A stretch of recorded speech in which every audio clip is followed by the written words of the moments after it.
Nitwa Nyandikumana Francine. Francine tuyangane mu kahe kagari ni mwe Umurenge wa Munini mu kagari Kangeri mudugudu wa Kagera. Mudugudu uherereye mu kagari Kangeri mu mudugudu wa Kagera. Umudugudu mwiza ufite ibikorwa remezo, ari amazi, ari imihanda, ari umuriro, twega amakuru kuta Amatara Akaka. Ubuzima bwarahindutse cyane.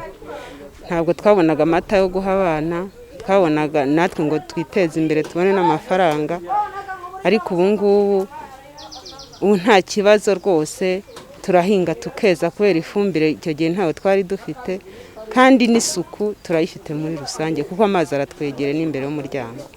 No mu mudugudu tugenda nk'intambwe nk'icumi tukaba tugeze kuri robine, tukavoma twishyuye amafaranga 8. Iterambere rwose twarigezemo twebwe, vize bajyaga bavuga tubona twarayigezemo, kuko ahubwo iyo byashobokaga ngo umusaza korona nirangira muzamutubwirire azagaruke muri Nyaruguru tumushimire turi kumwe.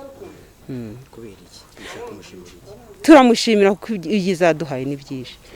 Twabaga muri iyo nzi imvura iyo yagwaga wafataga isafuri ugatega ahirimo itonyanga, ntitwagiraga rondereza zo gucana, ariko byose byaratwegereye.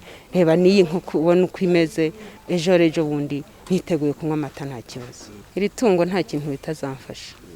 Iri tungo niribyara nzashora ko kamasa ngure mituweli ntayifite, nzagura umwenda w'umwana ndihire n'umwana ajye ku ishuri bitangoye, kandi nanjye nkomeze kunywa na ya mata, n'umwana anywa amata ajye kwiga nta kibazo afite.